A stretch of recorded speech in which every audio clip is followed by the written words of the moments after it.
Welcome back to Burning Boat Business, you sodden.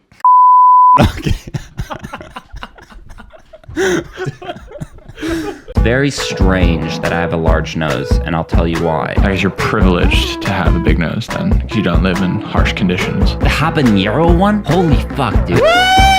You know, maybe I've been treating this bike as some sort of parkour bike when really it's just a... I once came face to face with a wild rhinoceros. That was pretty crazy. I got stung by a bee once.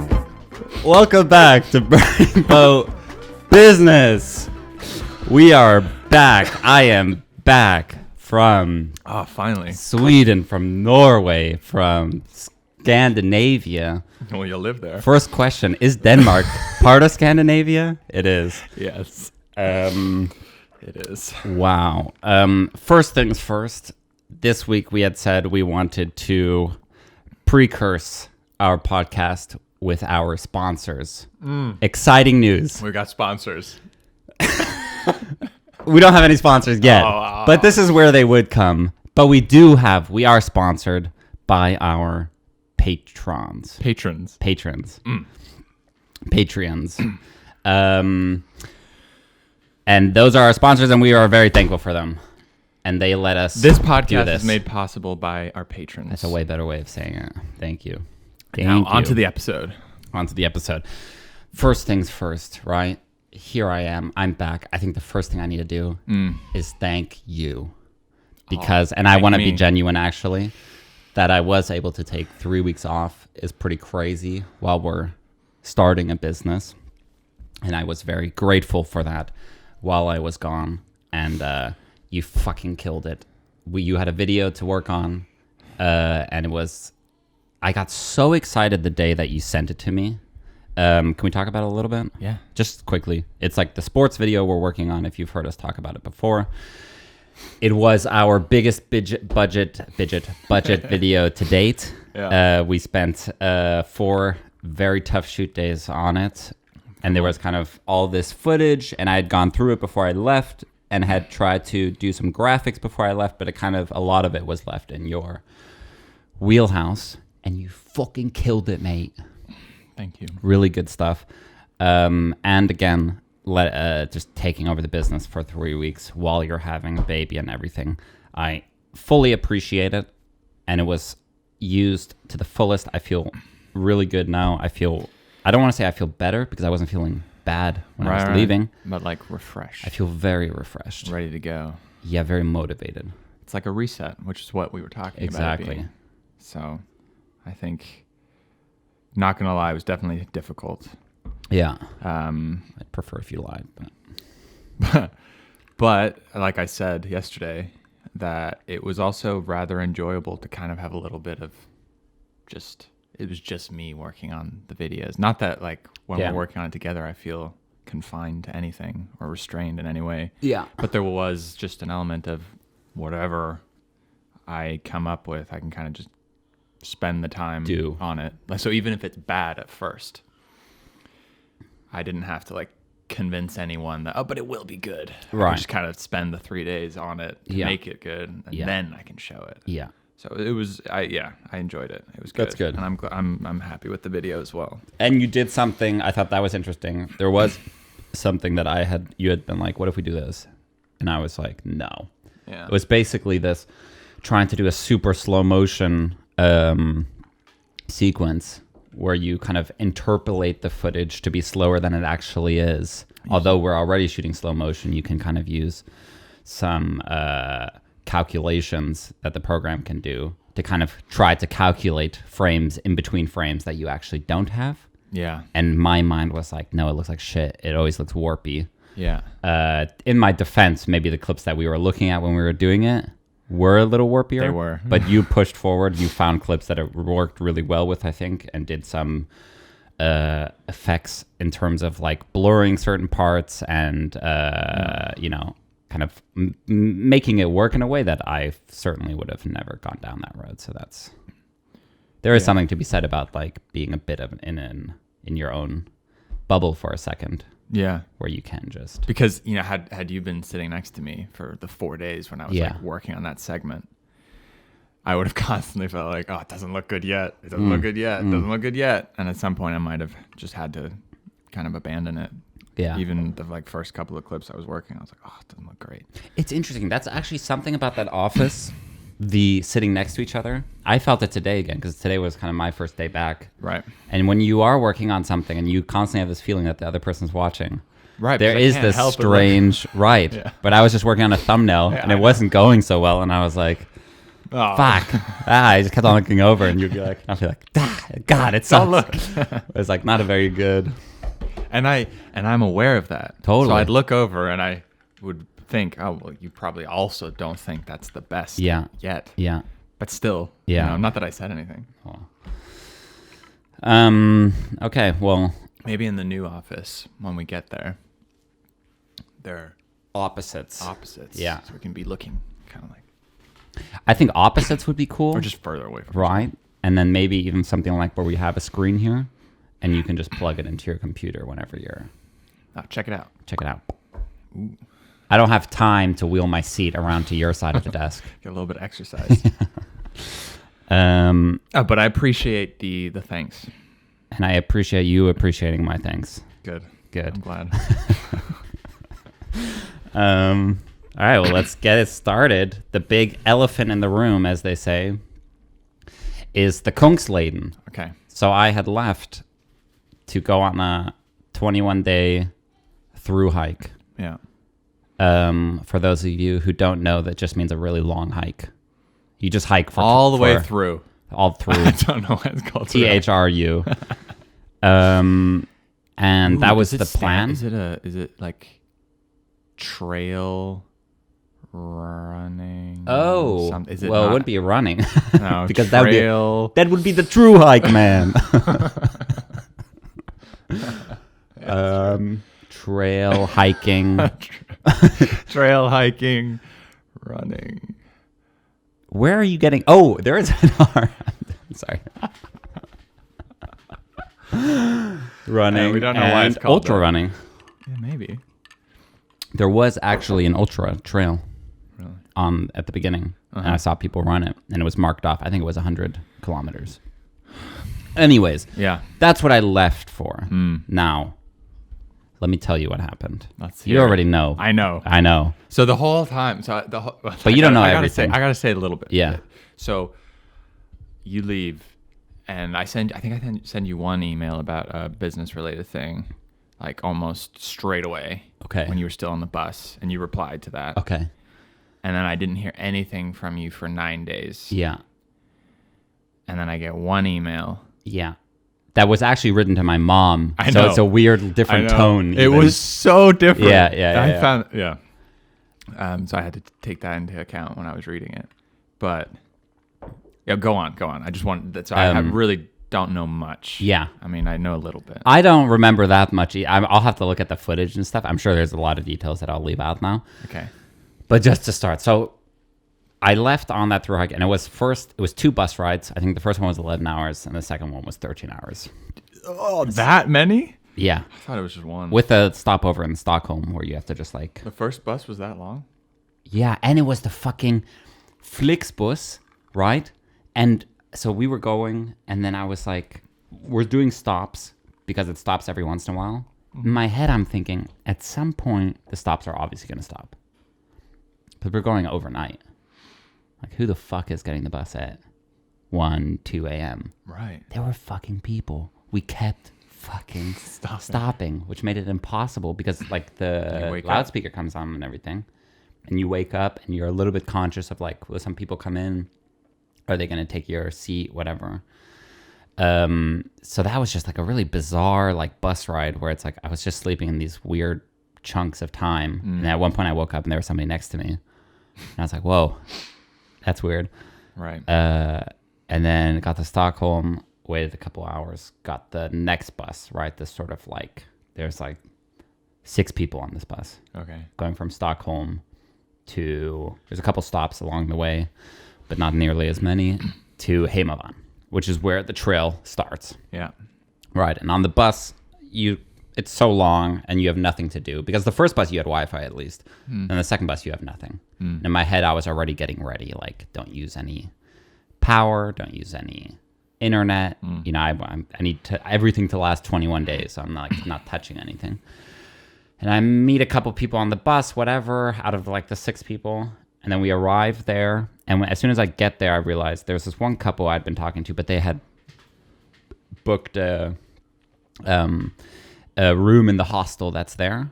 And then there's one other guy who was also like, the cheapest thing to do was just a tent at the hostel the first night. And he was the only other person tenting. So I got to know him, this British guy. I have no fucking clue what his name is, right? But he also had no idea. Like, we were both kind of like ducks out of water the first night, setting up the tent. He's not like someone who's done it a bunch of times. So we felt very kind of comfortable around each other. And if anything, I knew more than him, which is very rare for me in terms of like that sort of stuff, because I had read the Kungsleden book. So I had a couple of facts, and I'd be like, well, actually. And so we sleep there the first night, and I realized it's so fucking cold in my tent. Yeah. It is fucking freezing. I was like, hey, what's your tent rated for, right? Yeah. And so there's the comfort, there's the something, and then there's the limit. Okay. Right? There's 3 temperatures usually that shows on comfort, average, limit. Comfort, average, limit, whatever. And I think mine is like comfort is 7 degrees or something. The average is like 3 degrees. And the limit is, I don't know, -1 or something. This is the tent. This is the sleeping bag that I have. The sleeping bag. Right? His average is -1. His fucking limit is like -21. So I wake up and I'm like, hey, how was your night? I was like, I was freezing. And he's like, oh, totally comfortable. Toasty warm. So I was already thinking in my head, and I was like, and it wasn't even that cold that night. Right. And the reason I think it was cold is because I had borrowed Lily's ultralight tent, the Steepax tent. Yeah. That doesn't actually, it's an amazing tent, but it doesn't block out wind or anything. It's not a windbreaker. So I think the idea is that if you have a tent like that, you need a really good sleeping bag to kind of counter, right? It's sort of like that, the 2 things you would pair together. So that first day, I went out and bought like a sleeping bag liner or whatever. That gave me a couple extra degrees.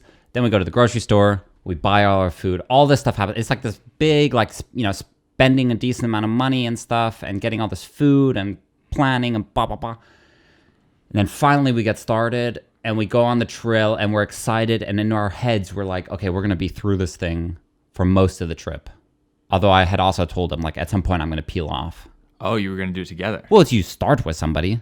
Okay. And it's like, I mean, you're going to be walking at the same pace and you're going to see each other probably, not that you have to walk the whole thing together, but you're going to see each other as you go along. Right. So it's kind of already this bonding moment of like, here we go, this big thing, you know. And we get to the little sign and it's Kungsleden and I film it and I'm like, all right, you ready to go? Like, here we go, let's do it. We start walking and then everything's fine, right? I start walking, going on the trail. It starts to rain a little bit. First time you kind of take out your rain gear, trying that on.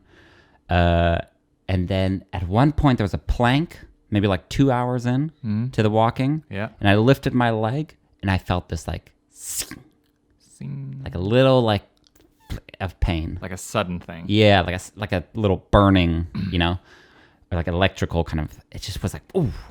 Yeah. And I was like, oh, but it didn't hurt afterwards. And I was like, oh, maybe I just kind of lifted my leg wrong. I keep walking and then it just kept on coming, the same thing. But it wasn't on the side of my knee. So for those people who don't know, I had a knee injury maybe like 4 or 5 weeks before I left for the Kungsleden from running that I just didn't even think about when I left. It hadn't hurt. It had been so long. I wasn't really thinking about it. And it's a injury it's an inflamed ligament basically that I have and had. But the pains at the beginning of this weren't on the side of the knee. So in my head, I was like, okay, it's something else. Maybe it's just getting used to the weight of the backpack. Maybe it's just, you know, so it didn't like concern me really. And slowly the pain just moved to the side of the knee. Bizarre. And it became the exact pain that I knew from running. Right. And the issue is I knew from that like the day after I had that from the running, my leg was just stiff. Like you're just hobbling around after that, right? And I'm walking, trying to push through it. And at some point I had to tell him, and I was like 3 hours in, I'm like, dude, I can't I can't go any further. And it was also this thing where I was walking, and I went, stop. Like this very like desperate, like I really couldn't. And I had to say, it was such an awkward thing. And I was like, I don't think I can go anymore. What did he say? So bizarre. He was like, what was his reaction? Well, I had told him that I had this, like, weirdly enough, in the first 45 minutes, he was like, oh, have you been training for this? And I was like, oh, actually, I haven't been doing that much because I had this knee injury. Yeah. I'd kind of been resting my knee up until this. And I said, that knee injury is back, like full blown. And it was weird how quickly it kind of ramped up to just full blown pain.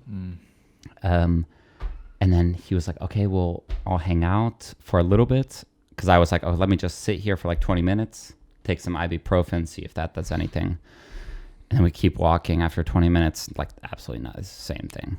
And I said, dude, you just got to go. Like, you got to get your miles done today, blah, blah, blah. So we have this like goodbye after 3 hours.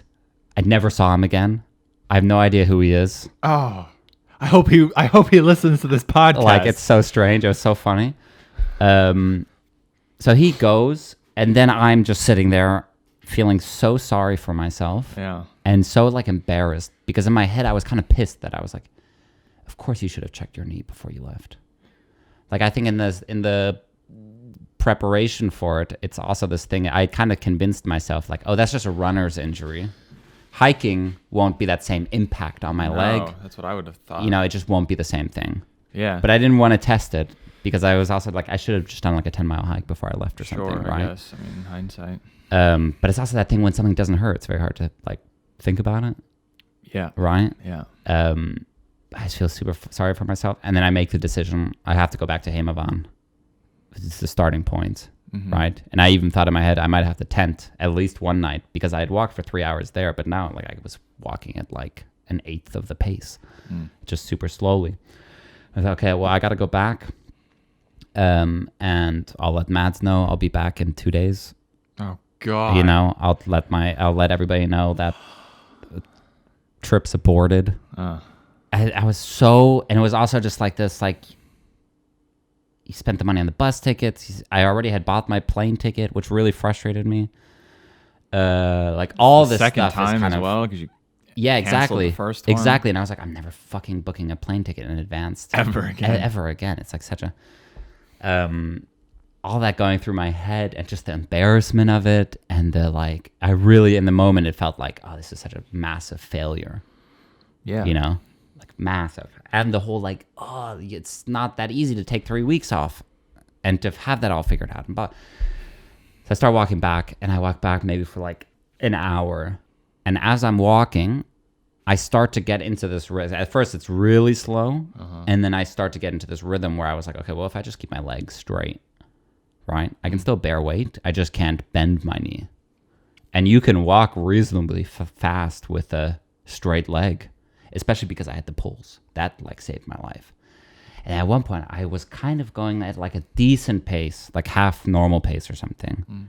And it wasn't hurting. And then I was like, okay, well, if that's the case, I could probably walk at least the first segment of the, which is supposed to be like, I don't know, I think it's 70, 80 kilometers.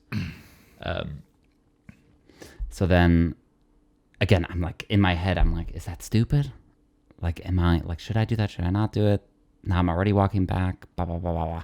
And at one point I was just like, fuck it. Like, I would way rather take 21 days to do this fucking 70 kilometers than go back right now. Yeah. So then I turn around. Also, I'm filming everything on my camera. Yeah. So I've got this whole kind of like dialogue within myself of saying like, oh, I'm going to go back and do all this stuff. And then suddenly deciding like, no, actually, I am going to turn back again and just see how far I can get.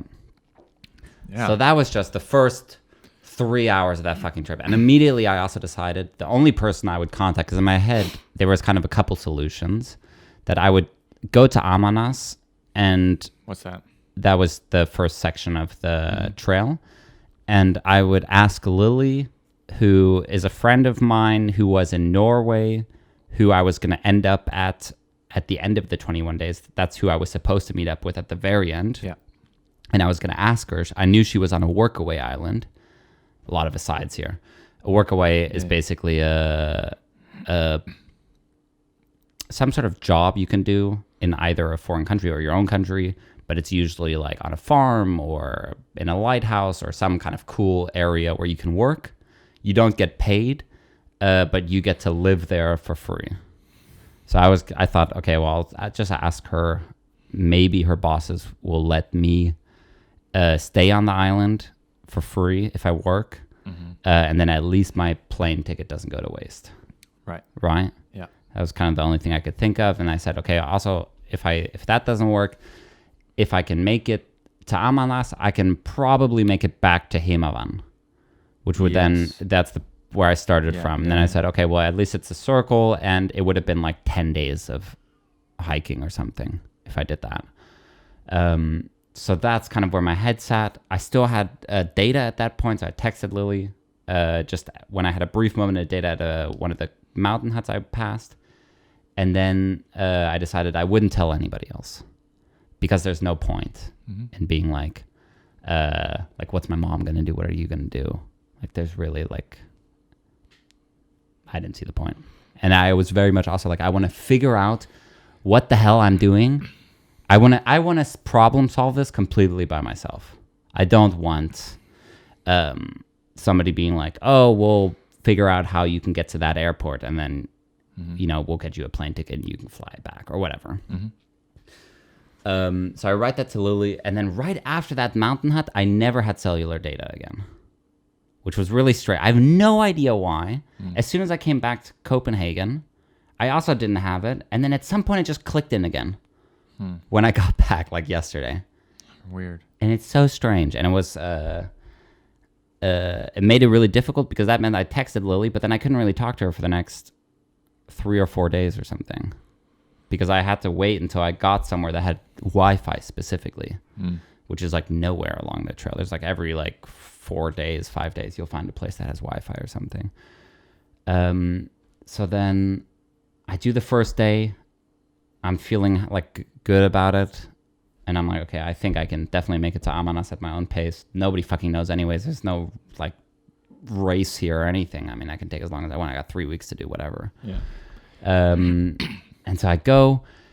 And then, long story short, I make it all the way to Ammarnäs, which is like 70, 80 kilometers. And I finally have Wi-Fi. And then when I get there, the whole those 4 days, I've been like thinking in my head, like, would her bosses say yes? Would they say no? What will I do if they say yes? What would I do if they say no? And then once I got to Ammarnäs, I realized she said she hadn't, she had asked, but her bosses hadn't given her a response yet. And I was already leaving the next day. And then in Ammarnäs, I had Wi-Fi though, so I could figure out that really there was no bus from Ammarnäs to where she was. Right. The only bus was from Jäkkvik, which was another 100 kilometers. Right. And then I had this decision, like, do I just do the next 100 kilometers or do I go back to Hemavan? And the other thing was, if I went to Jäkkvik, even the bus that I could take involved like 50 kilometers of hitchhiking. And I was like, I've never hitchhiked. I don't even know what the probability of being able to do that is. But it's like, I don't know. I guess I didn't think about it too much. I was like, okay, well, I'll just go to Jäkkvik. That'll be 8 to 9 days of hiking. Worst case scenario, I'll still make it back within 3 weeks if I just go back from Jäkkvik. It'll take me like 18 days or whatever to go all the way back to Hemavan. Right. And then I can get the overnight bus again and come back that way. Right? So then I keep going the next day. But how's the knee at this point? It's like... Did it like plateau? No, the thing is, because a lot of people would say, oh, it's like a hiking thing is, if you get an injury, it tends to just go away if you just keep walking. Okay. Like the pain will kind of just, if something hurts, especially if you're walking, because I think I was walking like 10, 11, 12 hours a day. That's insane. Where it would be like... How many kilometers would you get? Not that far. I think my average was like a good thing for me would be 7 kilometers in 3 hours. Would be good, but it really depends on like if you're going uphill, if you're going downhill, if you're going... Right, I guess I can't picture the terrain, but that sounds like relatively slow walking then. Yeah.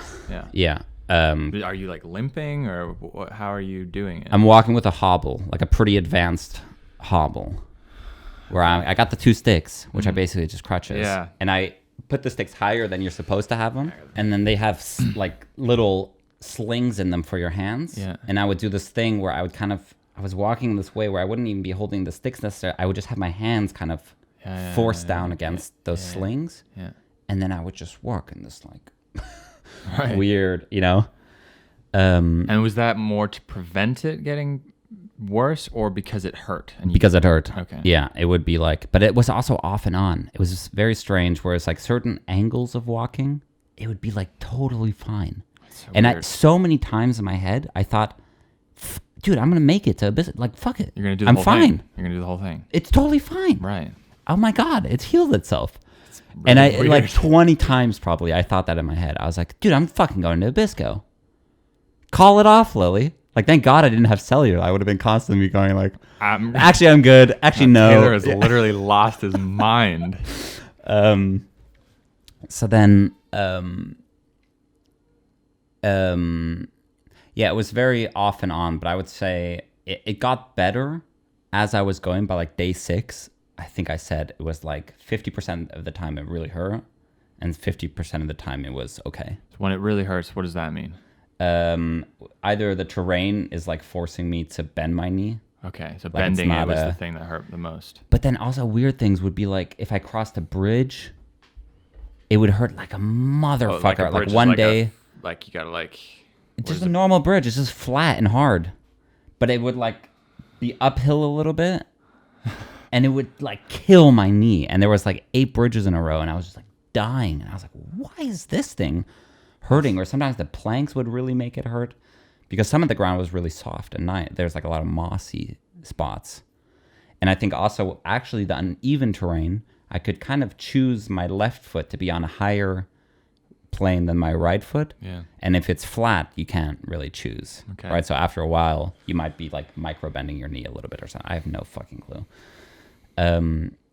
But I got it in my head that I was like, okay, you know what? I could actually get to Jäkkvik definitely walk back. By like the 6th day, I was thinking that.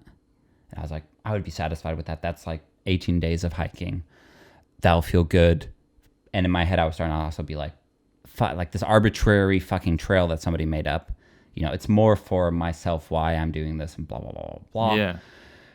So I'd kind of convinced myself that was completely fine, and I was really happy with that. And then day 7 or 8, I made it to Ammarnäs. No, not Ammarnäs. Second place. Whatever the city is before Jäkkvik. Oh, okay. Yeah. And that day I had walked a really long way, and I was really fucking hurting by the end of it. Mm-hmm. But it was just like at the end of the day. So I was like, okay, you know what? I'll eat. I'll go to bed, get up, and I'll be good to go for this last, I think it was like 24 kilometers maybe I had to do on the last day. So on a good like stretch, that would be 9 hours plus. So like 10 hours if everything was good. Mm-hmm. And then that last day, like the terrain was so fucking bad. It was all these like boulders and stuff, which is just the worst because every time you got to like climb over something, and like it was with the knee, it was very like repetitive stress. Like I could do it once and it'd be like, okay. But then if you got to do it 3, 4, 5, 6, by like the 4th, 5th, 6th time, it would just be like screeching. And it started like feeling like a little bit like crunchy a little bit or something, you know, like it just kind of like rubber rubbing up against rubber. Kind of like squeaky. Yeah, maybe. I don't even know. I was so like out of it at that. I had also for the first time put in headphones and was listening to the only like music I had on my iPod, because like 2-3 hours in I thought I got to turn back. But then there was this weird thing where because I didn't have cellular data, I was like, if I turn back now, what the fuck? What am I gonna do? I'm just gonna be stuck in this tiny city. What do I do there? It doesn't help. I need to get to the city that at least has Wi-Fi so I can kind of figure out my shit of like, where do I need to go? In my head, I decided I don't know, 5-6 hours in, there's no way that I could walk back. Like that day, I don't know why, but it just got so bad with my knee and I was so slow and it felt so horrible. And I was like, there's no way I could possibly like do this again, right? So I keep walking. Somehow fucking managed to make it to the end of Jäkkvik, right? Make it to this town. And then I spill out onto this street that's surrounding a lake, and you kind of have two options. You can go to the right or to the left. You kind of just go into the city, and you got to imagine it's kind of like, I don't know, spilling into Oberhausen or something. You know, it's a much smaller city, but it's still this idea of like you just come out somewhere and you're like, where the hell do I go? Right. And that was a lot of the places where I went, because when you don't have cellular, like most people would kind of just quickly check cellular for some quick bit of information or something. You're just like, well, I guess I will just start walking to the right. And as soon as I see somebody, I'll ask them. Yeah. But it was raining that whole time as well. So there's nobody outside. Yeah. There's cars going by, but they're going, it's kind of like a main road as well. And then I just started walking along this lake. Yeah. Super slowly, like really, really slowly, with a limp, just trying to find, I knew there was a hostel in that city with Wi-Fi.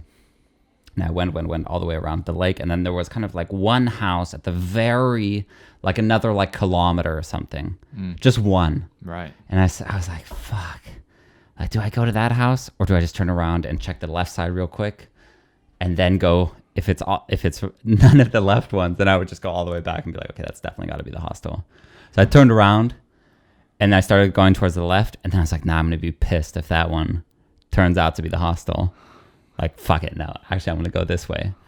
And then somebody must have seen me kind of do that double take on the street. Like, where to go? I've also, at this point, I've walked into like this neighborhood. Yeah. And it's these log cabins. Nobody's there. Like this weird little like ghost town. Right. I was just looking for somebody's like door to knock on, or somebody to be like, you know, where is this hostel? I've done all that, come out on the street, done the double take. And then finally I see somebody walking down the road, right? In what looks like this kind of like nicer neighborhood. Okay. It almost felt like new development. There was a sign there. I was very confused. I thought they were doing like new, not luxury apartments, but like nicer apartments and stuff, cabins, right? And he's walking down, and I'm like, hey. And he's coming towards me. I was like, oh, thank God. And I said, do you know where the hostel is? And I said the name of the hostel. And he just said like, oh yeah, but you come with us. Like, come with me. And I was like, huh? And in my head, I was like, oh, is he, maybe they have their own kind of hostel, whatever. And I was like, well, how much is it? And he's like, no, just come with us. Just come with us. I was like, okay. He literally just said, come with us. Yeah, come with me. Nothing else. Yeah, because it's raining as well at this point. So he's kind of come out and this like hunched, you know, and he's like, come with me. And I kind of walk up, like very confused. Like I just figured like, okay, we'll talk about something. Like he's saying like, come inside, we'll talk prices or whatever, you know. Let's not talk out on the street. And then he like passes me off. Oh, this is my wife.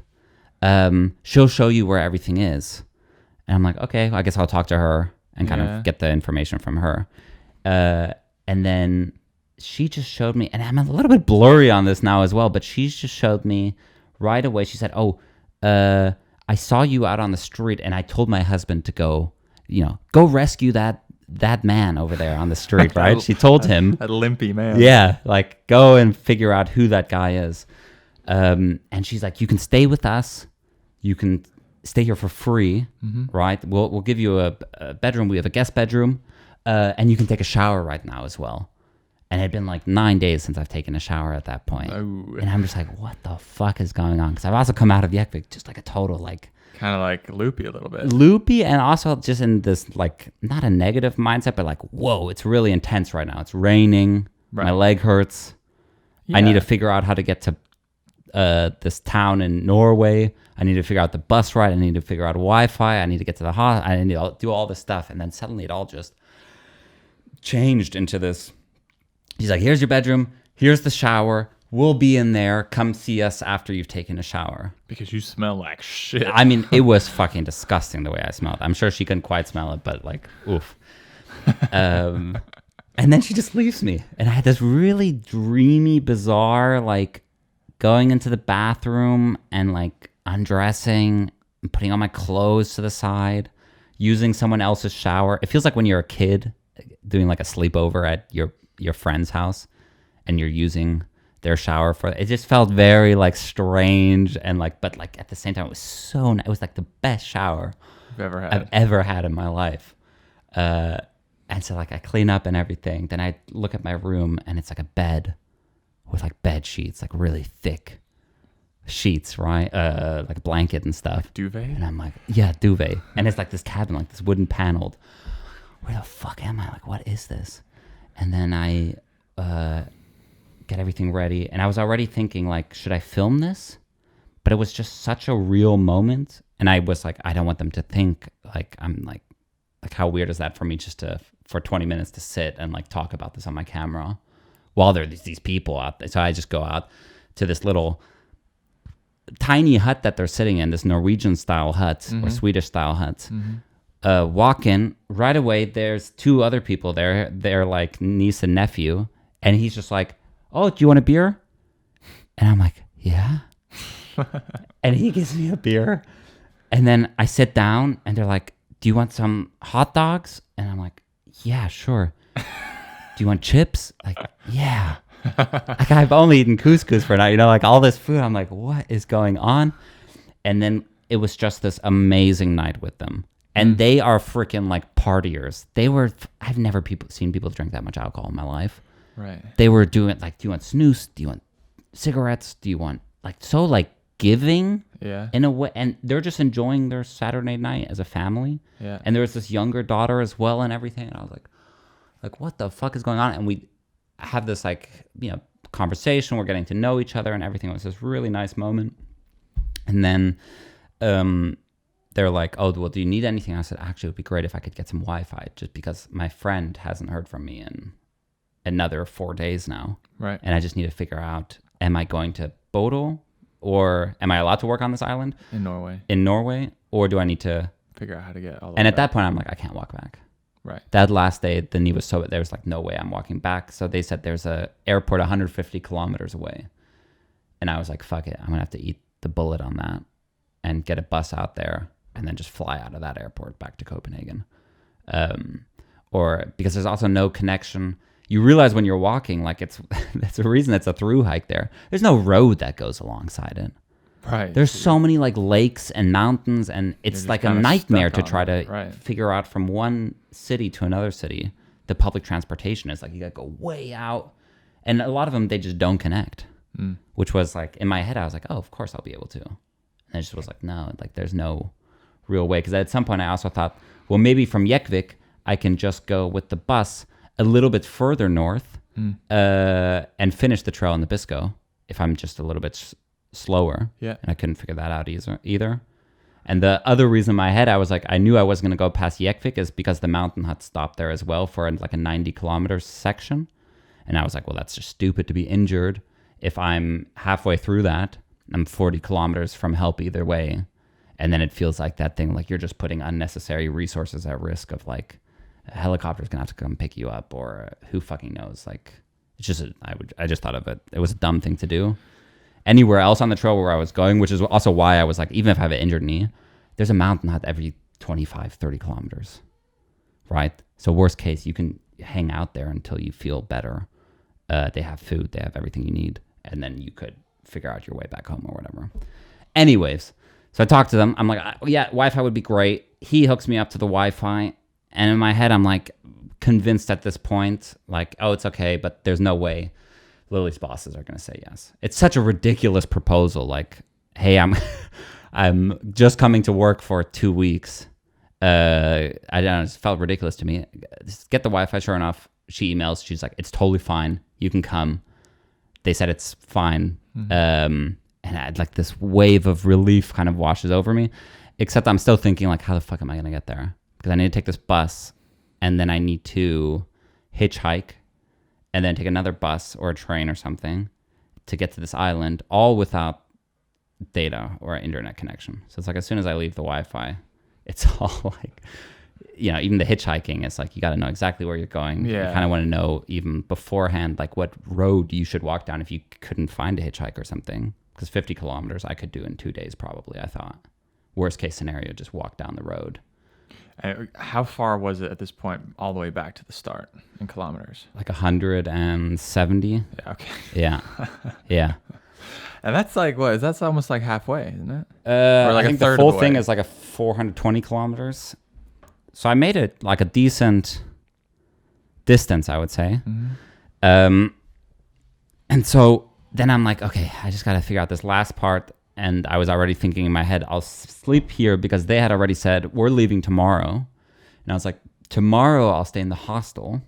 Yeah. And in the hostel, I'll figure everything out. Yeah. So just chill tonight, enjoy it, relax, enjoy this company, like enjoy these people. That's such a nice thing that they did to just like pull somebody off the road. Yeah. And then they start asking like, oh, where are you going? And I need to get to this city called Bodo because there's a ferry there. And from Bodo, I'll go to Manshausen, which is the island I need to get to. And they said, oh, that's funny because we're actually Norwegian. This is just our cabin in Sweden. That's where we're driving tomorrow. Not to Bodo, but to a place, I think it was 60 kilometers away from Bodo. Right. Bodo being the main, it's like if you're in Oberhausen and Frankfurt's the main city, Bodo is the main city in that area. I see. And I was like, could you take me? And they're like, yeah, no problem. Of course we can take you. Wow. We'll take you to our town and then you can just take the bus into the city. And from there you can figure all your shit out. And at that point, I joked I was having like a religious experience. Because it felt, maybe it doesn't seem as crazy. No, but now in the moment, heard you talk about everything leading up to it, I can see why it's a big deal. It just seemed like the most bizarre sequence of going from like, there's no chance anything is going to work out, to everything just worked out in like 30 minutes. Right. Right? Yeah. And I'm sitting in this thing with a hot dog and a beer, right? And I kept on telling them like, am I dreaming? That's the title like, of the podcast what is episode. Fucking going on? It's so bizarre. I was like, what? But here, let me add a little thing here because I get in. This is the email. At some point in all of this, you send me an email explaining a very quick version of what you just said. Right, because I had to let my mom know. My knee hurt and blah, blah, but then I make it this far and then I go a little further. Right. And then at some point in the email, you write, and then the craziest thing happened. Yeah. And I was like, oh my God. Like, you got attacked by a bear. Yeah. People tried to rob you. You got like something really bad happened. Yeah. And you were like, these people, they let me sleep and gave me a ride. And I was like, I see. That's it? But like, it makes sense. Yeah. No, totally. But at the time I was like, I like remember skipping ahead to like read what when you wrote that because I was getting all like worried. And the only reason I wrote my mom at that point too was because I had to find my friends on, which is an app that my mom could kind of track where I was. She was like, get the app just so I know where you are. Every time you have Wi-Fi, it just kind of updates you on a map. Okay. And I was like, well, she's going to see me just suddenly jump all the way to another country. So I better let her kidnapped. know. Yeah, something. It's like, how the fuck did he suddenly get to Norway? Isn't he supposed to be, His phone was stolen. Yeah, exactly. Something. Yeah, so then that next day, that night, I throw up because I think it was just it wasn't even like too much alcohol or anything. It was just, I had taken so much ibuprofen at that point. I was having really bad like acid reflux. My mom said like you should always eat before you take it. Yeah. And I was taking it, but I was also taking it so early in the morning that it's an anti-inflammatory, so that it would kick in by the time I would start walking at like 8 or 9. And for that to work, it was kind of like I kind of needed to take it as soon as I woke up, and then eat, and then pack my tent and everything. And by that time, it would be like starting to kick in, and then you start walking ball. And I just had so much acid in my stomach the night before. I had been sleeping in the tent, and I kept on thinking I was sleeping like upside down a little bit, like on an incline, right, like it's going because it kept on coming up, and then I turned around, and it kept on coming up, and I'm sure like Phoebe said she had with her pregnancy and everything, like you can't sleep, you can't. It's like the most that's bad, horrible, And I think just the like hot dogs and fucking chips and beer and all this stuff was just like not good, and I just threw up, and it was also this cathartic, and I threw up, and I felt so much better. And I went to bed. I felt like I got like all the acid out of my stomach or something, I go to bed. I'm like feeling so much better. I wake up and then have this very like strange morning in the morning, where I wake up. You don't know where to go. I'm hungry. Hello. I'm like walking around, And I was like, can I help with anything? Can I help you? And they're like, no, it's Sunday. Like nobody works on Sunday. You're not supposed to do anything. Go to my nephew's house and just knock on the doorbell and let him know you're there and blah, blah, blah, you know. And throughout the trip, I'd kind of gotten used to this, like, which you would never do here, for example. Right. Like, even if I come to see you, I kind of text you before. Like here? Like, yeah. Right. And you're like my closest friend here, but I'd still call you or be like, hey, I'm about to come. It was very much this atmosphere on all the trails, even with like knocking on people's doors and stuff. It's just a totally normal thing. Not gonna, hey, do you know where I can tent in this area? Blah, blah, blah, you know? So then, yeah, I just have a whole nice morning with that family in the morning and everything, and I'm figuring my shit out. And I called my mom finally and kind of told her what had happened as well and everything. Yeah, and then they fucking drive me all the way to Bodo. I don't know how far that was, but it was like a 3-4 hour drive or something. And then when we get there, of course, this guy's so freaking nice. Originally, I was like, oh, so now I need to take the bus. If you guys could just let me know which one to take or whatever, you know, or like where. Yeah. And he's like, no, I'm going to take you. Yeah. And I'm like, oh my God, this fucking guy. Yeah. And then he drops me off literally in Bodo at the ferry that I need to take. Yeah. And I get on the ferry, which is another just beautiful moment of like, I'm the only person, you know, everybody else is sitting inside the ferry on this trip, which is like, if you live there, of course, it's not as special to you to like look at everything, normal, right? Yeah. I'm standing up there, like the wind is just like blowing. This ferry's going so quick. My nose, I feel like it's just so big. It's just catching wind and it's just like clearing my sinuses. And I was like, whoa. And then ferry takes me into this island that Lily was at. I get to the island. Someone else picks me up at the island because she's still working. Brings me over. Then you take a smaller boat just across like 100 meters, 150 meters to the actual island. Arrive there. Couple moments pass, and then I see Lily, and I'm like, oh my! Like within, 24 hours, this massive shift of like, this is never gonna work out. To I'm here. To I'm fucking here. Right.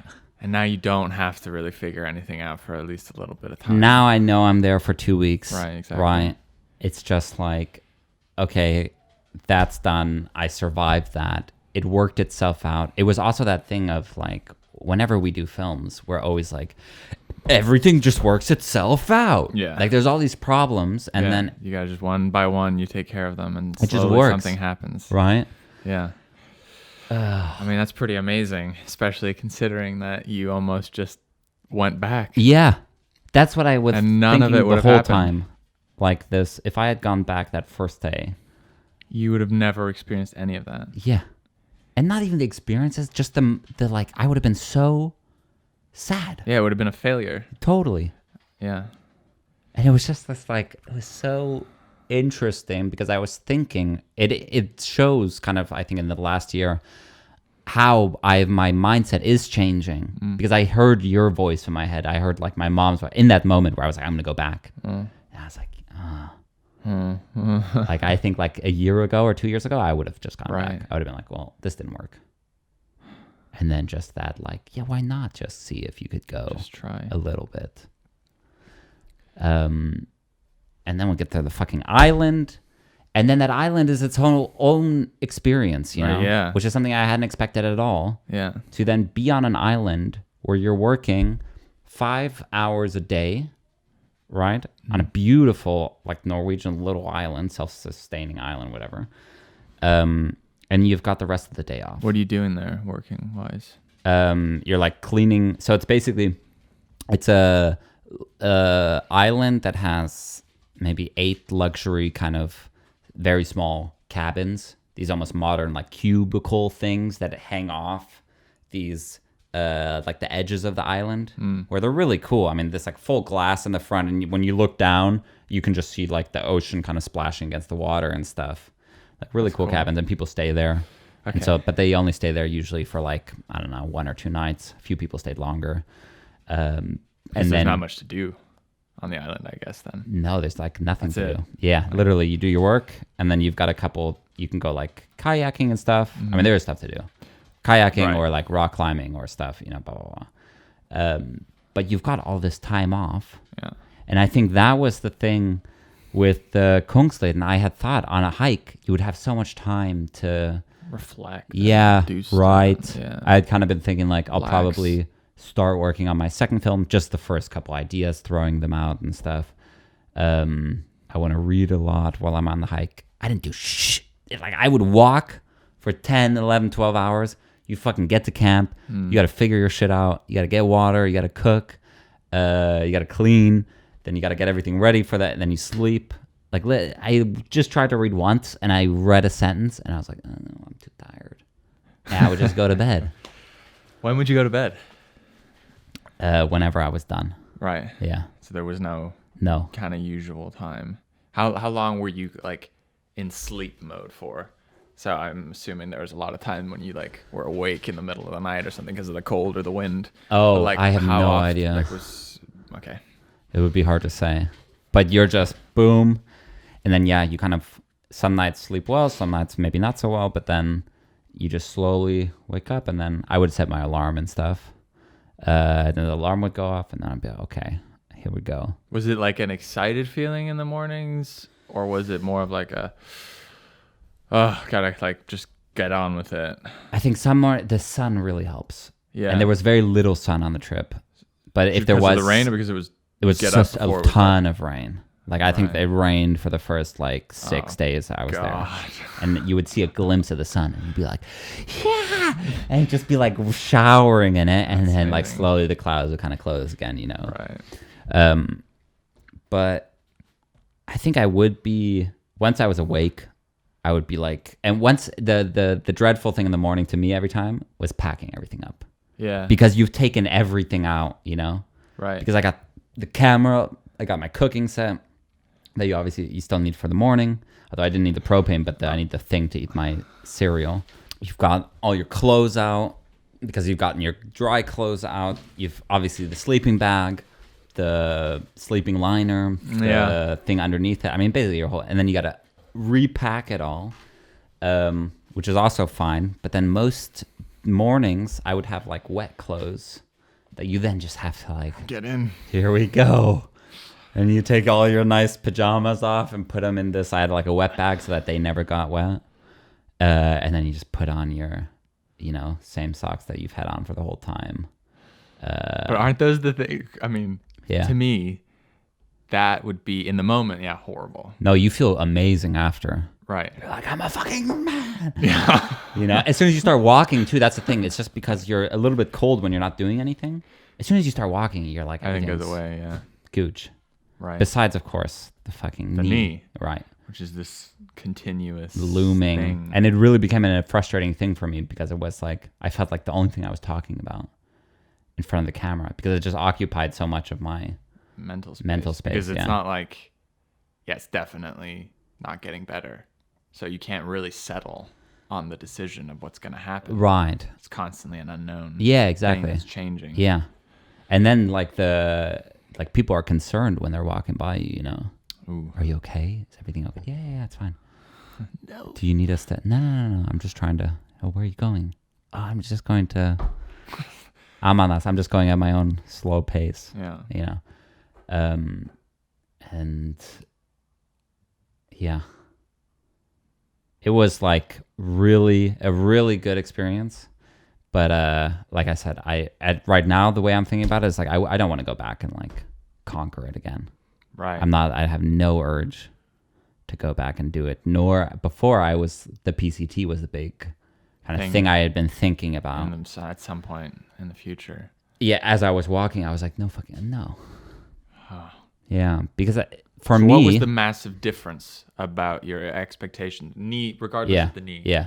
In my perfect world of the hike, it was like, okay, you walk, there's this difficulty that comes along with that. But at the end of the day, you set up camp and you have time to reflect, to write, to hang out in a hammock, to, do these things that are kind of like both relaxing and, they're productive and you're doing something. Right. You're coming out of the hike and like, look at what I wrote while I was on my hike. Look at all the stuff I got down for my next film or my, and I just felt like the only thing I was thinking about was the hike. And a few things, there was a few things which, we can talk about that I thought about and that were like, you obviously are still thinking and you are reflecting. Yeah. But it was just this, like, it just consumed all of my time. Right? More than you And thought, it's such you just hike, you set up tent, you sleep, you wake up, you eat, you hike. How much slower do you think you were compared to if you had no injury? Because that would have obviously had a big impact on the amount of time. Yeah, I think a big thing that actually helped me was that I wasn't taking any, like, because I was so slow, my condition wasn't like being worn out. So I think a lot of people, they kind of, if you're hiking quicker with a backpack and everything, you might get kind of like gassed at some point and then like eat lunch and kind of take an hour for lunch or an hour and a half for lunch to like sit and eat and kind of regain some energy. Whereas I would just sit for like 10 minutes, eat, like and just keep going. So I think I kind of gained a lot of time on people who would take breaks here and there. And I was literally just walking like consistently. Like every break that I take, even though I was taking a lot, they would be like 2-3 minute breaks. Boom, backpack off, boom, do whatever I need to do. Take a sip, that has a big and then just keep going on the experience. I'm sure that has an impact. Because then you would have also had to walk for longer. Or would you have walked the same amount of hours every day? Just you would have gotten further. Do you think? Less hours. Definitely. That would have definitely had an impact on the amount of time you were able to then spend afterwards. Yeah. But even like the thought of like, I'll sit outside my tent. Like there's mosquitoes. Yeah. There's like all this stuff you don't think about of like, it's not like, the sun is shining and it's beautiful and you're sitting there with your notebook on like a boulder. Like you're fucking sitting on a boulder just swatting mosquitoes away. Like these fucking things. Then you go in your tent. In your tent, it's just like, this little thing, or the wind's ripping outside or something, and all you want to do is just like warm up and get in your. Again, that could have just been my experience. I'm sure there's like beautiful, of course, alternatives. But if I take the Kungsleden or the 2 weeks I had afterwards, I wouldn't even want to compare actually. But in terms of like, I can't even separate them actually. But I just felt amazing at the end of those 3 weeks. It all just led, whatever it was, whatever fucking vacation or whatever that thing was. Change of perspective. Yeah. And I think that was a big part. That's why I brought up the working for 5 hours in that Workaway and then having the rest of the day off. And you're only working 5 days a week, so you get 2 days full weekends, right? And I couldn't help you. I had written and I was like, hey, if you need anything, let me know graphics wise, blah, blah, blah. But I don't have a computer. I don't have anything that I can honestly help you with besides like Skyping you and being like, do it like this or do, So I think that was a good thing that I was just cut off from it. I couldn't do anything. And then it was the first time in a really long time, I felt like there's nothing else to do. Like I would sit on a dock. There was this beautiful dock. I'd be reading, and like the sun would be shining. And I feel like to like wrap up. In any other situation, right? Yeah. I would have something with me that I'd be working on a film, or I would be this email I need to answer, and I'd just be like, "There's literally nothing to do right now." Right. And that over time was just like the most like, I like came out of my shell. I felt like I was like, I don't know. I just felt so comfortable in that setting. And even like I saw how it like affected me socially with like the other workaways who I didn't know. Like I feel like, I don't know, sometimes I get so tense with new people or whatever. It's just like so like clear-minded too. Like I could just think about things. I did end up, writing ideas for the second film in a very just clear state of like, I don't know. It was just very nice. And I was reading, like I've been struggling with like getting excited about reading again and stuff. Yeah. I was reading every day, like 4 hours or something. Jeez. 5 hours. It's just a nice, I don't want to be in that for the rest of my life. Right. Right? Yeah. But as a vacation, as a like to get away from something, it was just like almost exactly what I needed. And in a weird way, the 5 hours work Like when you took a full day off, it felt like too much freedom. Like the 5 hours was this nice, you'd wake up, I'd read for like 2 hours or something until 11. And then I'd start my work. I'd be done by like 4 or 5. You eat, and then you got the rest of the night. And it's like sunset, and it was just beautiful. So it's enough not to get bored. Exactly. But it's enough time to really get into like relaxing, and it's not like, oh, I have an hour, quickly fit in whatever I want to do. Right, but it's also this idea that like if you do something, you feel much less guilty about doing nothing. Yeah. Right? Whereas if the whole day you just do nothing, even though reading is technically like not nothing. I get it. But you just start to feel like, what am I doing? Yeah. I need to do something. And Phoebe and I have that definitely on the weekends. It's like we have to do something. Something. Like just to make the nothing non-guilty. Kind of like you deserve it. Yeah. It can even be that just like going for a really long walk. Or like doing some kind of cleaning in the house or something. Yeah.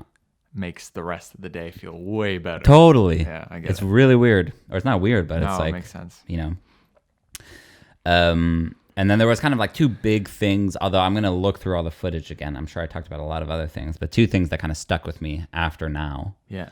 Was this thing. I've talked about it before on the podcast. I was struggling a lot with like the difference between a passion and a hobby, where I'm always like, I don't have any hobbies. Yeah, what do people do? Tell me. What do people do at night, right? Yeah.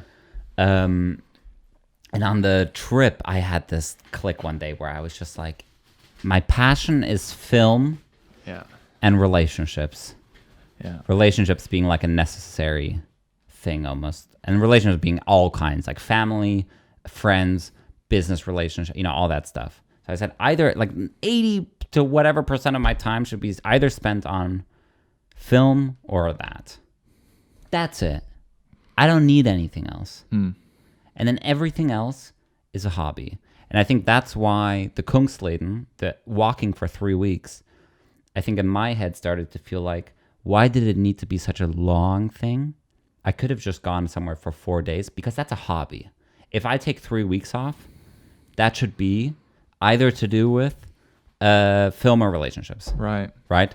If I take 3 weeks off with my family, that's justifiable. If I take 3 weeks off to go sit in a lighthouse by myself and write a script, that's justifiable. Okay. To go on a walk for 3 weeks. Where you can't do those things. Neither of those things. Or you're alone. Then it should be, that's a hobby. Right. A couple days.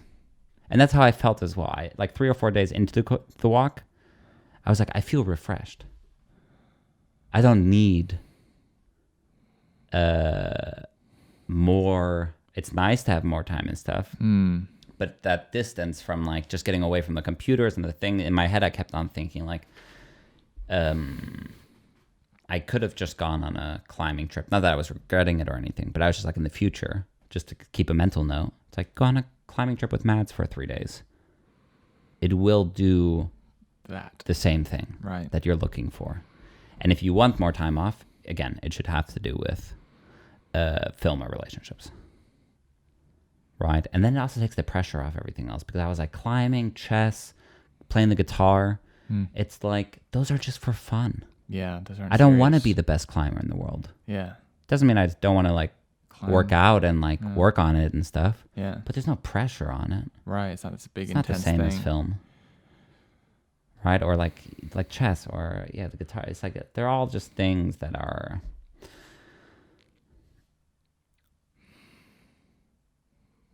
I don't care what you think about my chess skills. However, I do have an investment in like my like film, like I want to be good. Yeah. I want people to think I'm good. Yeah. So there's that kind of came out.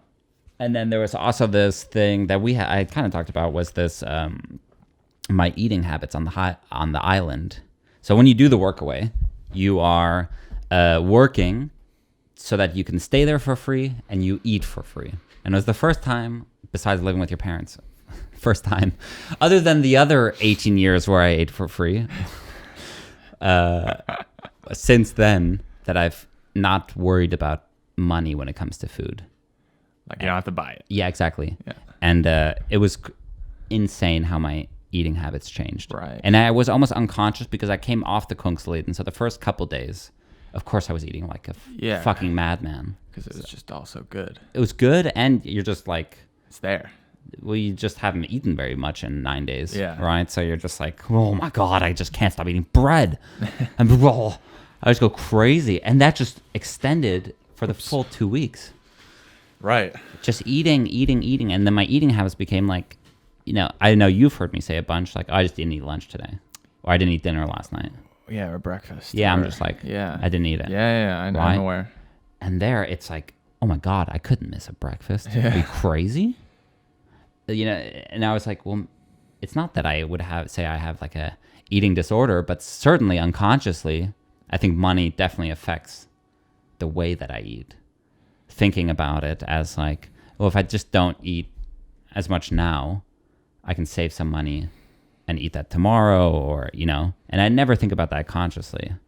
But I think just seeing the difference between how much I'm eating there and how much I'm eating when I'm here, I was like, it's just interesting to take note of. And it was also paired with this thing. When I was there, I was only vegetarian, not vegan. And now I've come back, and now I'm kind of dealing with this, like, it felt like a big reset on how, like, I'm thinking about eating. And I really haven't thought about it in the past since going vegan or just eating plant-based for the past, I don't know, how long? 2 years. 2 years. Almost. I just haven't thought about it. It's just like, that's what I'm doing, and here we go. And I think it was nice to, like, change up the way I was eating. And now I feel like, okay, now I need to think about it again. Why am I eating a certain way? Why? And that's kind of where I'm standing right now, of like deciding kind of what I want to do or what I want. So when you say that money affects the way you're eating here, you're saying that's you're subconsciously choosing to eat less so that you can save money. Right, but not like, unconsciously sort of. Unconsciously. So you're not like thinking. I think I just think about it in such a breeze where I'll be like, if money's a little tight. Right, which it is. I just do it automatically. Like that's just a go-to place to save. It's not like, it's not like I'm thinking I'm not going to eat breakfast because I want to save money. It'll be like, oh, I forgot to eat breakfast. Oh, well, it's almost lunch already. I might as well just. But why did you forget to eat breakfast in the first place? That's a great question. But I think it's a thing over, or like if I'm in the grocery store and I'll see avocados, but I know money's tight. Right, they're more expensive. I'll be like, well, I need avocados for the meal that I'm about to cook. Right. But I could just leave out the avocados. Okay. Right? Yeah. And now I'm eating this meal that the fatty part of the meal was the avocados that I've now just taken out. Yeah. So I'm really just eating. Right. This, like, especially I think if you're eating vegan, you do need to be a little bit like, I need to make sure that I've got all my elements here for a full meal. And I think I would just like, I'll just leave that out. I'll just leave this out. And I'm kind of eating these like half meals. And then I also think I just got into a weird, and this is, a money thing, but I think I got in a weird rotation of just making the same food over and over and again. Yeah. So I was just losing my interest in eating. Yeah, it wasn't exciting. It just became like utilitarian, like. It's got to happen. I just eat. Yeah. And tonight's burgers again. And burgers should be like an exciting. Right. It's like, it's burgers. Right. Just eat. Burgers is a huge night. Yeah, here. so like, we're not drinking Red Bulls. Oh, God. Our sponsors. So yeah, I don't bring it up as like, oh my God, is Taylor okay? Or even if my mom fucking comments on that and is like, oh, I'm going to send you food so that you money so that you eat. That's not the point. But are you? So one might think that we are in the same financial situation because we get the same amount of salary, but we pay different rents. Yeah. And I'm with a partner, and so that's a whole different thing as well. Yeah. So I can't really just look at what I'm doing and know that, oh, well, it's the same for you. Right. So well, I think it is very different. It's totally. Yeah. So I'm saying, can you not afford to buy the right? No, I can afford it. You can. Yeah. So, okay. It's just that it's tight. Right? But I will buy a beer. Yeah. So it's it's not that I much. can't afford it. I could strip things out of my life. So there are other places you could say. But no, I'm just saying I still spend money on things that I don't need. Not all the time, not like frivolous, but like not much. I get the feeling that you like don't do anything with money. Like there's certain things you could say like the rock climbing is a very expensive hobby. Okay. You could figure out something else. I see. Right? Okay. There's other ways. There's a lot of things in life that I could figure out if I really wanted to. And I've never been at a grocery store and been like, here, I'm going to buy these avocados. Oh, shit, my car didn't go through. No, but right? I mean, that's just a lack of knowing what's going on. I know, you can but still I'm make just the saying, decision not to get it because it is tight. Yeah, and I'm a white boy, and I have a very nice family, right? If I was ever in a situation where I really need money for food, I could easily ask somebody, right, for help, and they would send me money for food. So my point is, it's not out of like necessity. It's just almost this, but you have been choosing to not spend money on food instead of not go rock climbing or not drink a beer. Say that again. That you have on some level been choosing to not spend as much money on your meals so that you could go rock climbing or have a beer or do other things. Do you have been like somehow, whether it be subconscious but I'm still eating every day. Right. If you looked at the amount of food I'm eating, you would be like, okay, he's eating. He's not like starving himself. Yeah. It's just that if you give me, if you present me with free food, apparently I eat like twice the amount. Do you know what I mean?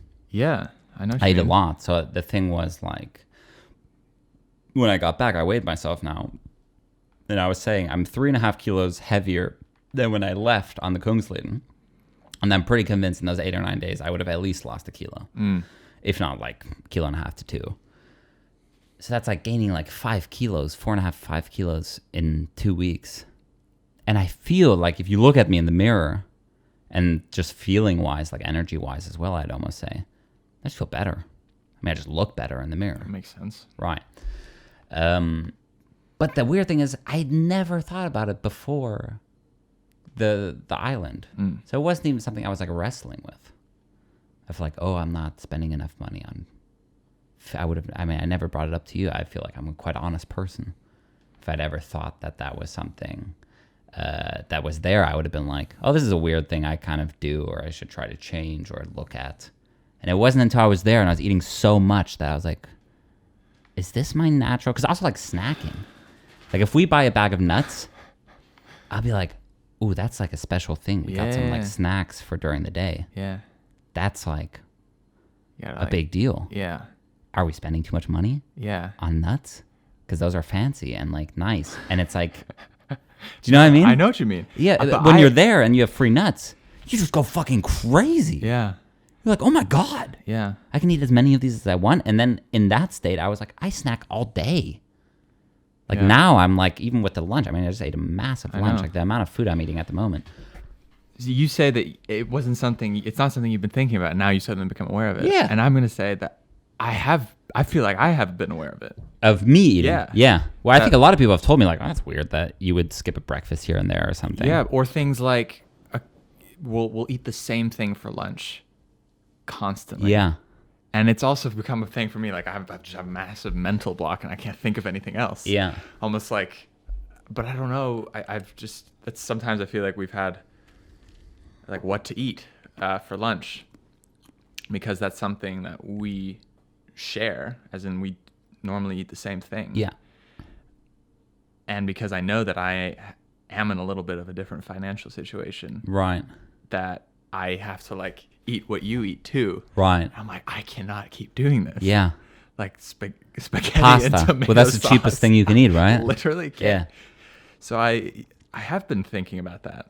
Yeah. And that's not a good thing to be not thinking so much about. Like that should be a massive priority, because like you said, it affects everything. Yeah. About your energy, about your mood. Totally. Your health. Yeah. Like long term, not just like in the day you feel like you have more energy if you eat well. Like long term. And again, especially with the vegan thing, I think you do need to be a little bit definitely on the ball. You can't just eat.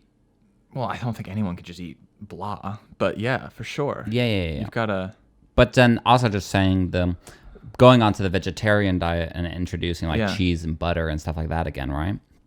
Was it just brought back my like that fire for like, ooh, tastes good. Yeah, or like exciting. Yeah. Or like if I'm making a sandwich, I was talking to Phoebe about this just a little bit ago. I was like, if I would have made a sandwich a month ago, like when we make it, if there's no avocado, you don't want which is an expensive ingredient, I'm just not excited. I mean, I eat it, but it's like, it's okay. Whereas in the island, there was cheese, so I would constantly be like, oh, I'm gonna have another sandwich. Yeah. It's so good. It's interesting because I love the vegan cheese and I love the different things that I put in, and you don't want it ever. No. And maybe that's a problem. I don't like the vegan products. That must be shit. I really don't like those products. I know. Not even I mean, they're also would go back to the thing. They're expensive, so I probably wouldn't buy them. Regardless, if we're talking about like a month ago, just unconsciously, I probably wouldn't have picked them up very much. But it's also like a lot of those products I just don't like that much, right? And then it's also just the creativity thing. It's like I'm sure there's a bomb sandwich you can make that's vegan if you put some work into it. But maybe I don't know. Anyways, so out of this, I'm kind of trying to reassess my eating habits, I guess. Yeah. Kind of in hindsight, seeing that maybe there was a bit of a problem, although. Well, obviously there was a problem that I was like not aware of. Right. And now I'm very excited about like finding a farmer's market because I think I still like there's still certain things about the plant-based diet that I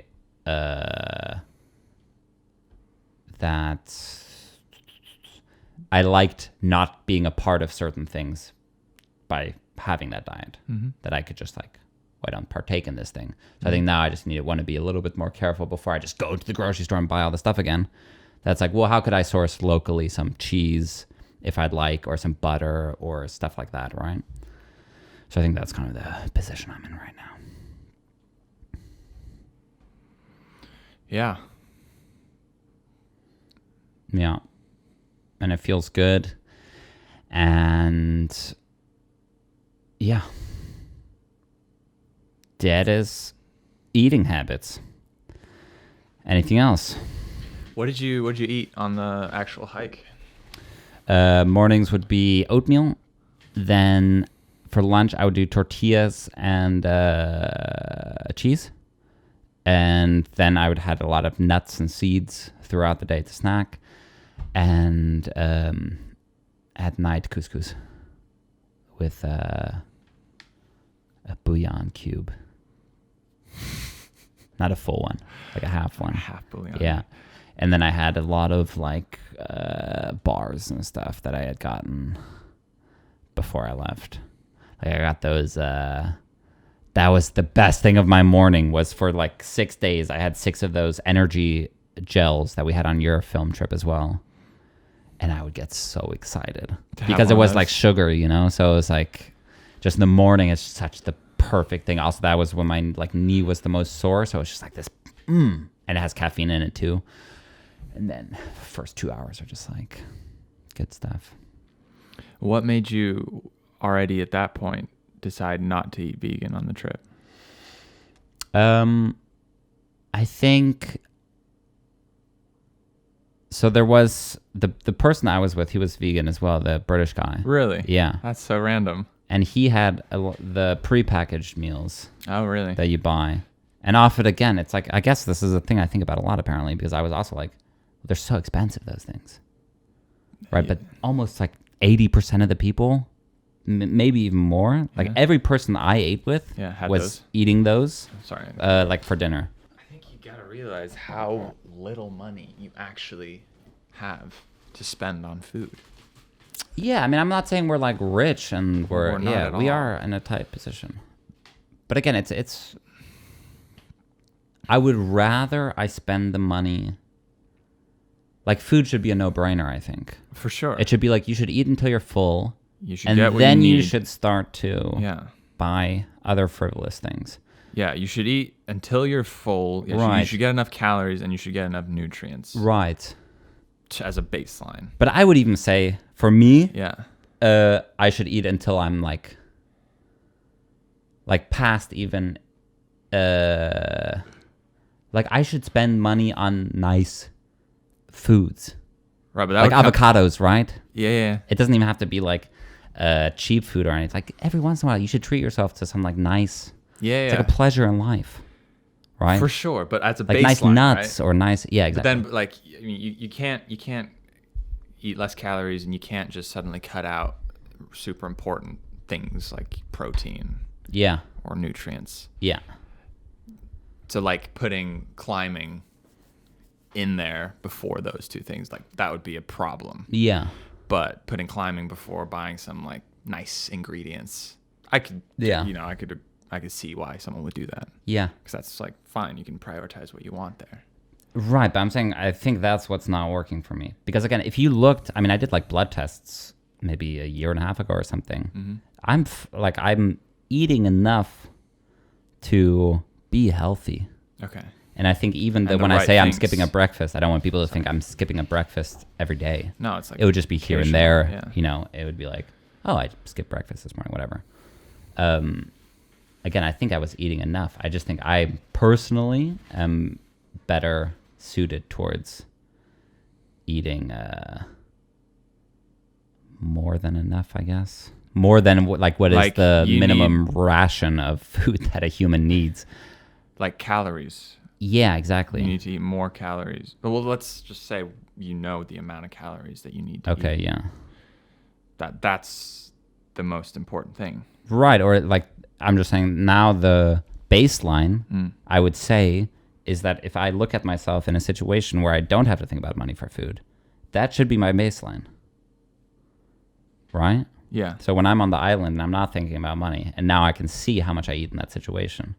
Right. Now that's my kind of like, that's how much I would have eaten naturally if it wasn't a factor. Is that what you're saying? Yeah, but I'm saying that's much higher than the minimum that I need. Okay. That's just my happy place for how much food I want. Yeah, I get it. I get it. Yeah, so we're not talking about you need to prioritize the bare minimum. No, we're talking about, again, I wasn't in a dangerous situation before. That's covered to a happy point. Yeah, exactly. I would totally agree. Yeah, I think so. It is for me too. I think so. But you're saying that you feel like you can do that. You don't have the money for that. No, I do have the money. You do have the money for that. But that it's more exciting if you also have non-vegan products. That's an important element to wanting to eat more. Potentially, yeah. Okay. Yeah. And just maybe expands my options, which I was saying with I'd kind of gotten down to 4 meals, and it's like, obviously there's more than 4 vegan meals, and obviously you guys do the same and cook a lot more and whatever. But if that's where I kind of naturally ended up, it just makes me like, that's not good. I don't like that. So let me add a couple things into my diet that get me excited, right? And that I can ethically source or try to ethically source that I feel okay with. Mm-hmm. Those are my ethics. Mm-hmm.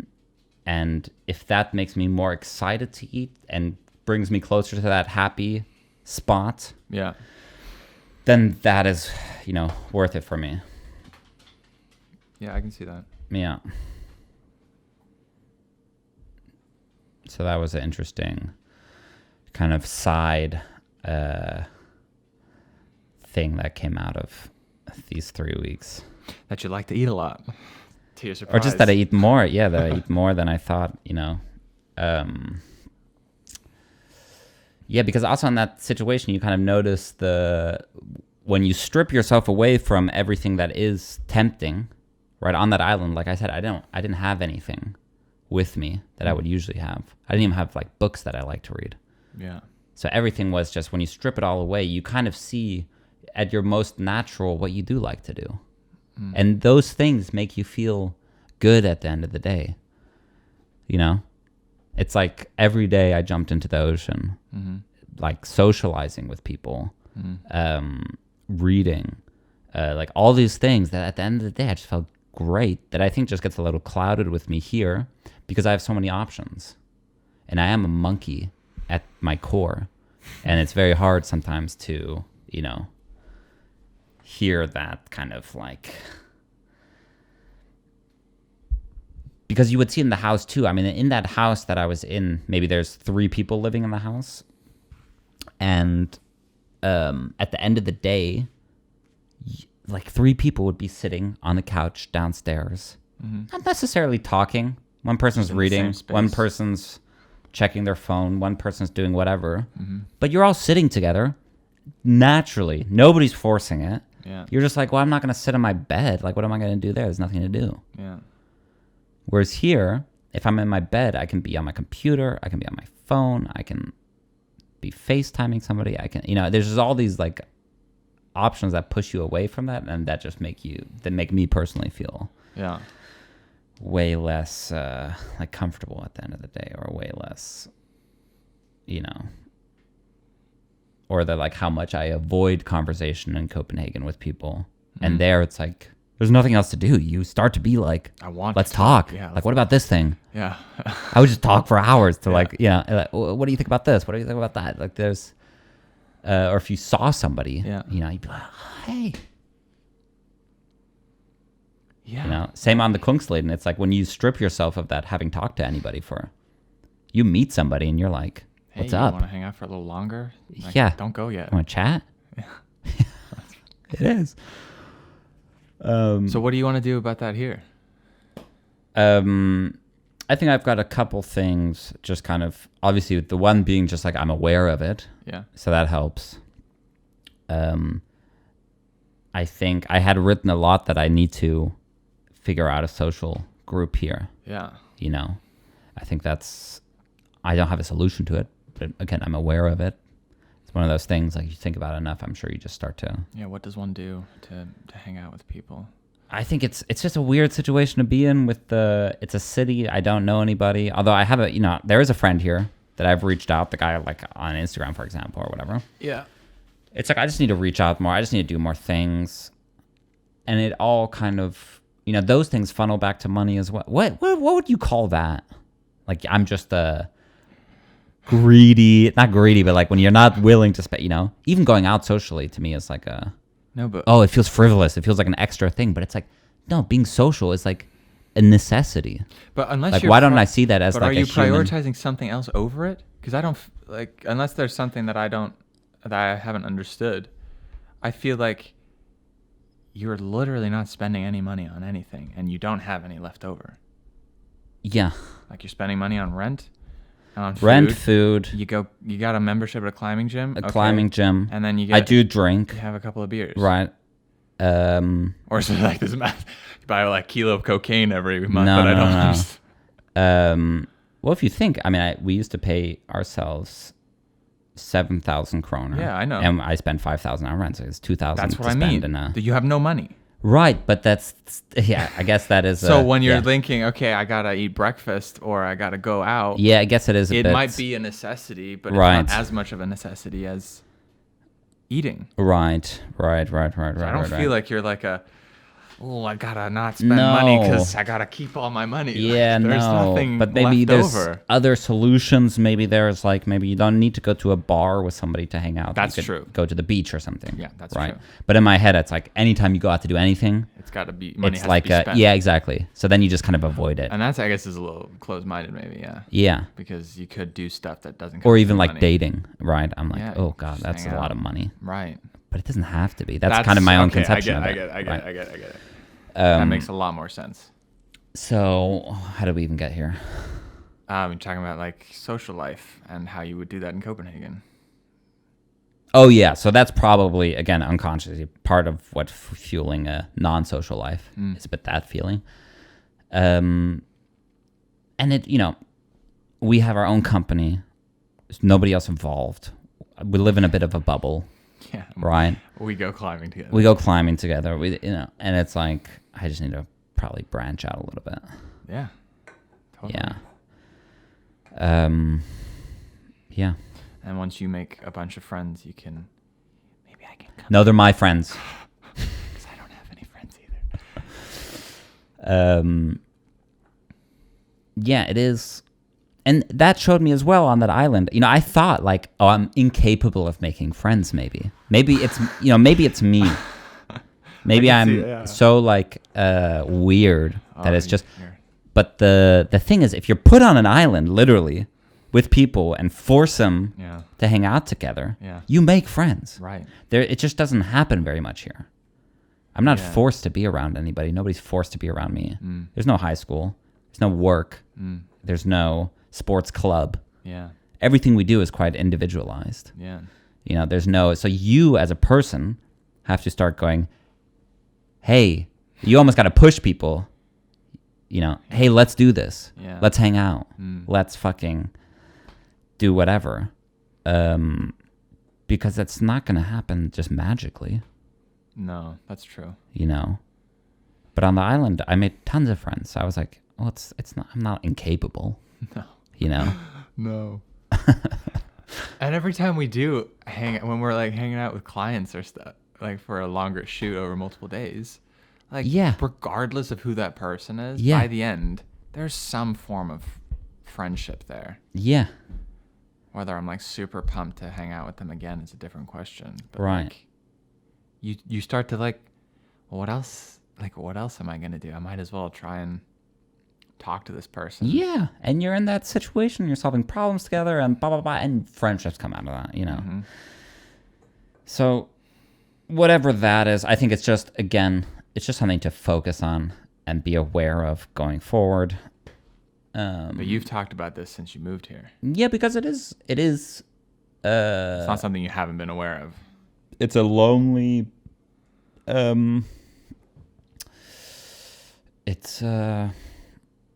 It's been lonely at times, yeah. Yeah. You know. You've been aware of that. Yeah, I've been aware of it. I also knew it going in. I keep doing this thing where I have moved a lot in the past years. Yeah. Right. So I've made friends and then left and made friends again. Yeah. And then left. And then in Copenhagen, I think I just wasn't quite. Although I was very aware of it coming in, I was like, I need to make sure. Yeah, you were. To do that. You said that, like specifically. Right. I want to do this. But it's just hard. It's very hard, you know. Yeah, it takes a lot of effort. Yeah, effort and... Especially when you got to come up with activities that are free and don't cost a bunch of money to do. Just walk up to people on the beach. Hey, I also brought half a picnic. Do you mind if I just... It's just grains and a little bit of apple. I was going to get an avocado, but it was just a little too expensive. Left out of the store. Here's a great idea. Yeah. Let's start making more money. Yeah. But that's the thing as well. That would solve so many problems. Sometimes it feels like when it's in the moment, right? Like with money, right? When it's in the moment, I can forget the bigger picture. So it's like I'm okay with making sacrifices like friends and money and avocados and those things. Yeah. Because I chose to do that thinking, like, look at me in 8 years and things will be very different. And I'm 100% sure of that. I get that. It's just the thing we've decided to do, or I've decided to do, is like to take these sacrifices now so that I can reap the benefits later. But it takes time. So it's also not this like, woe is me and I feel so sorry for me. It's like I've very consciously made that decision. Yes. And if you work 8-9 hours a day and starting a company in a country that you're not a native to and all this stuff, it's like all stuff I was aware of. Yeah. And I still think I will reap the benefits. No, for sure. It's just sometimes it's a little bit like sad in the moment. That's important to think about. I'm sure Bill Gates felt sorry for himself when he was in that garage at one point, right? Yeah. But maybe, so in the moment, you're standing in the supermarket and you got the avocados and you're like, I've got to make this sacrifice and not eat stuff that I'm excited to eat. Right. Or I can't go on these dates because they cost me too much, or I can't like go to the movies. Right, because there's so many girls that want to go on dates with me. I know. I mean, your phone keeps binging during the day. Going all day. Maybe the right mindset is to go like, I'm gonna make more money instead of I gotta figure out a way to deal with this and live like this. Again, like, I'm not as conscious of it, Yeah. But even the avocado thing, like now that you say it, avocados are expensive. There's cheaper alternatives for fat. That's true. Right. So that is also true. I think there are solutions, and it's just like, I don't know. Oh, here's a solution. Yeah. maybe it's not as ethical or whatever, but then also I don't know if avocados are super ethical. So it's like there's just a lot to figure out. Just get like really big jugs of just oil. Lard. Just straight lard. But anyways, make more money though. Yeah, I think we both need more money. Are ready for that. Yeah, and we have plans for that. And we're right on track. We're right on track. Not right now is the guy fucking yesterday, but that'll be a whole different story for a whole nother podcast. We'll talk about that on the next episode of Burning Boat Business.